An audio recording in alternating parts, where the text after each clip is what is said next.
सो अगले दिन ठाकुर जी सवेरे उठे और देखने लगे यशोदा मैया देख तो नहीं रही, और ठाकुर जी चुपचाप गए महाराज जहां पर सारे मक्खन दूध दही रखे, वहां पहुंच गए गौरस भंडार में। और गौरस भंडार में एक मटकी के ऊपर से ढक्कन हटाए करके जैसे ही ठाकुर जी ने हाथ बोर के पानो प्रारंभ किया, सामने एक खंबा था, उसमें मणि लग रही थी। आज पहली बार 3.5 वर्ष की आयु में ठाकुर जी ने अपना प्रतिबिंब देखा। ठाकुर जी ने जैसे ही प्रतिबिंब में अपने रूप को देखा, अपने रूप को देख करके ठाकुर जी बोले, हो तू भी आयो यहाँ चोरी करवे? अपने आप से बात कर रहे हैं ठाकुर जी। अरे मैंने कही तो हती अपने अपने घर में चोरी करनी है, तू दारी के मेरे घर में आगो चोरी करवे? ठाकुर जी अपने प्रतिबिंब से बात कर रहे हैं। अब गौरस भंडार में ठाकुर जी की आवाज गूंज रही थी और वो गूंजते हुए रसोई घर में जा रही थी। रसोई में मैया ने सुनी, बोले लाला कहां थे बोल लो है? उठ गयो कन्हैया? मुझको पतो भी ना चली, नूपुरन की आवाज ना आई। मैया दौड़ करके गई तो देखा ढूंढते ढूंढते गौरस भंडार में ठाकुर जी अपने प्रतिबिंब से बात कर रहे हैं। कितनी सुंदर झांकी है ठाकुर जी की। ठाकुर जी मक्खन पा रहे हैं। बोले अच्छा अब आ तो गए हो यहाँ पे, लेकिन सुन चुपचाप चोरी करके भाग जाइयो, मेरी मैया बहुत मारेगी तो को।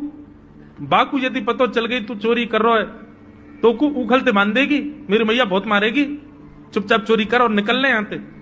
ठाकुर जी चोरी की बात कर रहे थे, यशोदा मैया ने पीछे से सुनी, लाला ओ कन्हैया।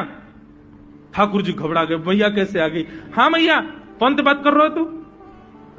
अरे मैया देख हमारे घर में चोर घुसायो है।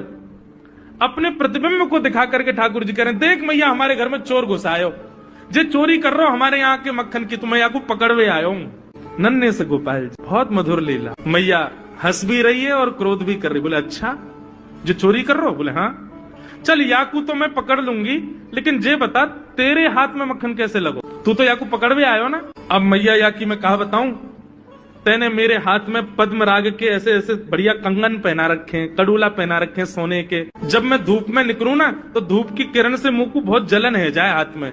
तो कल मेरे सखा मधुमंगल ने मुझसे कही, बोले लाला जे जलन तेरी दूर रह जाएगी, तू मक्खन में हाथ बोर लियो अपनो, सो तेरी जलन दूर रह जाएगी। या हमारे मैया जलन हटावे के काजे मैंने हाथ बोरो है। मैया बोली अच्छा चल लाला, यहाँ तो तेरे जलन है रही और यहाँ पे यहाँ मक्खन कैसे लगो? ठाकुर जी बोले मैया मैं अपनी जलन दूर कर रहा हूं। इतने में जन कहां एक मक्खी आके मेरे मुंह पे बैठ गई। बाकू उड़ावे के काजे मैंने जैसे मुंह पे हाथ किया सो मक्खन मेरे मुंह पे लग गो। मैया बोली लाला तू चोरी भी करन लगो और अब झूठ भी बोलन लगो मुझसे।